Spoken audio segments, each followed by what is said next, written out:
Hello everyone, my name is Manish. मैं इस video पर बात करने वाला हूँ छत्तीसगढ़ मासिक आकलन कक्षा 8वीं विषय सामाजिक विज्ञान सोशल साइंस का उत्तर इस वीडियो पर बताने वाला हूँ। तो स्टूडेंट वीडियो को लाइक शेयर और यूट्यूब चैनल को सब्सक्राइब कर ले। इसका पीडीएफ टेलीग्राम और वेबसाइट पर मिलेगा, लिंक डिस्क्रिप्शन पर है, तो जाकर वहां से पीडीएफ को डाउनलोड करें।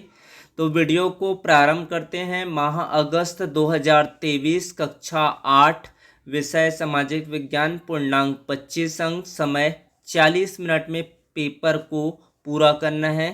वस्तुनिष्ठ प्रश्न, मृदा निर्माण का कारक नहीं है समय, मृदा का गठन, जैव पदार्थ, भूकंप। इसका उत्तर होगा भूकंप।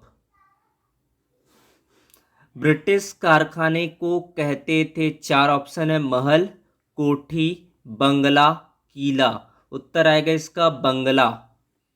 भारत के प्रथम governor general, lord Dalhousie, lord William Bentinck, lord Wellesley, general Dyer. इसका आंसर होगा लॉर्ड विलियम बेंटिक। तो इस तरह से आप उत्तर देख सकते हैं। मृदा निर्माण का कारक नहीं है भूकंप।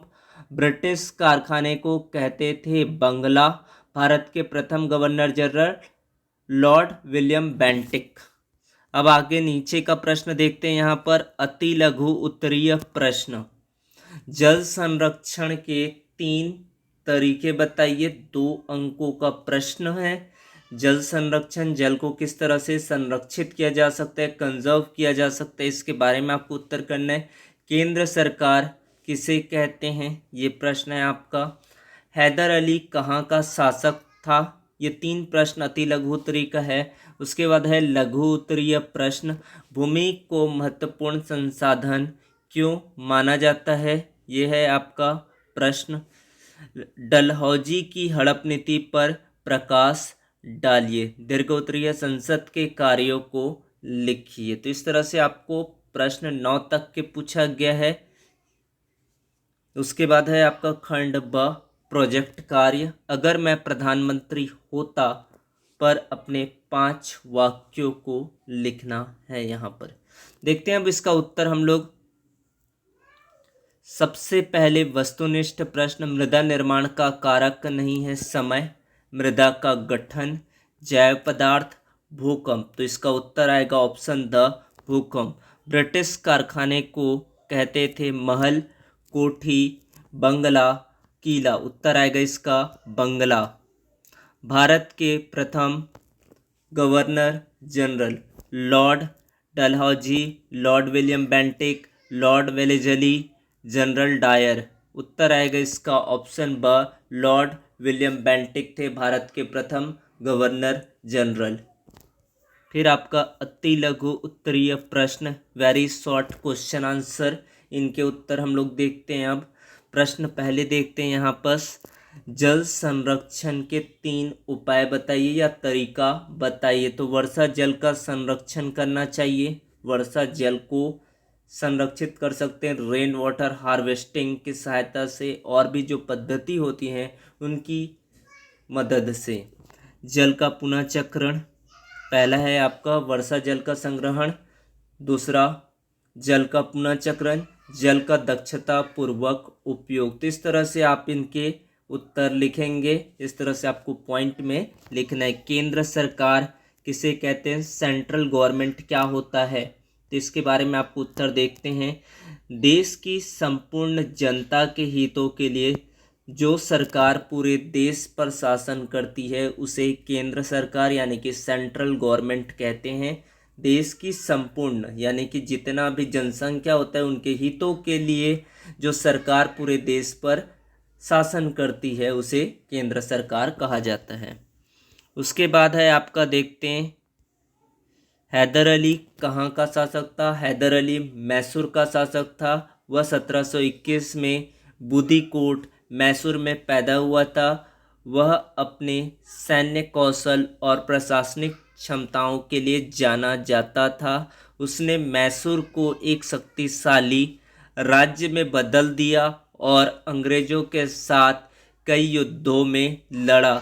1782 में मद्रास के पास सोलिंगर में लड़ते हुए मारा गया था। तो इस तरह से आपको उत्तर देख लेना है, यहाँ से याद कर लेना है ताकि आपको आसानी से ये याद हो जाए।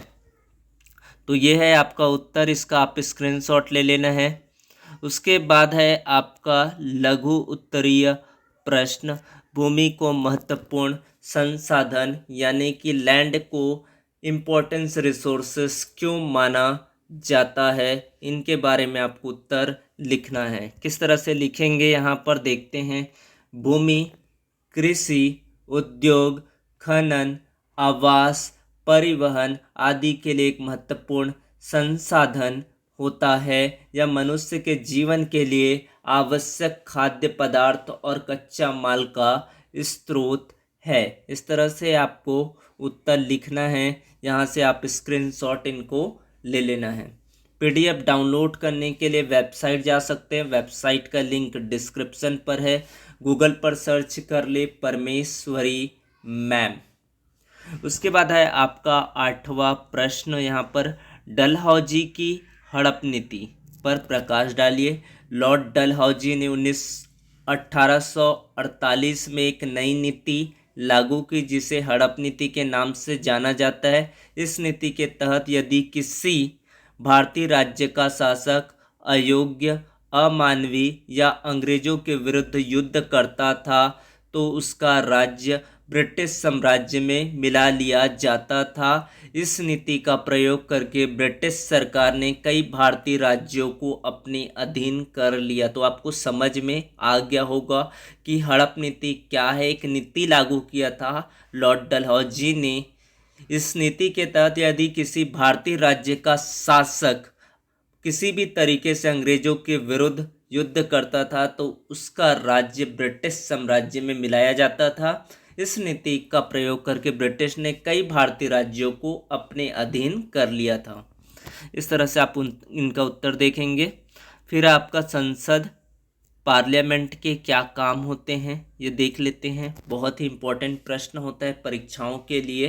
पार्लियामेंट के फंक्शन बताना है, संसद के कार्यों को लिखना है। संसद भारत का सर्वोच्च कानून निर्माता निकाय होता है, एक सिस्टम होता है। इनके 2 सदन हैं, लोकसभा और राज्यसभा। ठीक है, इनके 2 सदन होते हैं, राज्यसभा और लोकसभा। संसद के कार्य निम्नलिखित है। क्या क्या होता है यहाँ पर देखते हैं। कानून बनाना, कानून बनाने का काम किया जाता है वहाँ पर। बजट पास करना, नियंत्रण और संतुलनकारी शक्ति का प्रयोग करना, विदेशी मामलों में निर्णय लेना, राष्ट्रपति और उपराष्ट्रपति का चुनाव करना, न्यायपालिका की नियुक्ति करना, संविधान में संशोधन करना। तो इस तरह से आप इनको समझ सकते हैं किस तरह से आपको उत्तर लिखना है। तो यहाँ से आप पॉज करके इसका स्क्रीनशॉट ले लेना है, अच्छे से लेना है ताकि आपको इसको याद भी करना है और पेपर पर लिखना भी है। फिर है आपका प्रोजेक्ट कार्य। देख लेते हैं प्रोजेक्ट कार्य में क्या पूछा गया है, क्या प्रश्न है और इनका उत्तर देने का प्रयास करते हैं। अगर मैं प्रधानमंत्री होता पर अपने विचार 5 वाक्यों में लिखिए। कैसे लिखेंगे देखते हैं। यदि मैं प्रधानमंत्री होता तो निम्नलिखित कार्य करता। भारत को एक विकसित और सुखी देश बनाता। किसी भी प्रधानमंत्री का यह उद्देश्य रहेगा, विकसित और सुखी देश बनाता। सभी भारतीयों के लिए समान अवसर उपलब्ध कराता। समान, सभी को बराबरी का हक दिलाता। गरीबी, भ्रष्टाचार और बेरोजगारी को दूर करता। गरीबी जो है, पुअरिटी, भ्रष्टाचार है और बेरोजगारी, अनएम्प्लॉयमेंट है, उनको दूर करता। भारत को एक मजबूत और शक्तिशाली देश बनाता ताकि वो किसी भी देश का सामना कर सके। भारत को विश्व में एक श्रेष्ठ स्थान दिलाता। इस तरह से आपने विचार को यहाँ पर प्रोजेक्ट कार्य में आप लिख सकते हैं और भी आप दे सकते हैं। इसके अलावा भी कोई अन्य बिंदु आप लिख सकते हैं। ये आपको एक समझने के लिए इस तरह से लिखा जा सकता है, इसको ये बताया गया है। आप अपने तरीके से और अच्छा इनको लिख सकते हैं। Thank you for watching video. Subscribe the channel, video को लाइक कर दे, शेयर करें। धन्यवाद।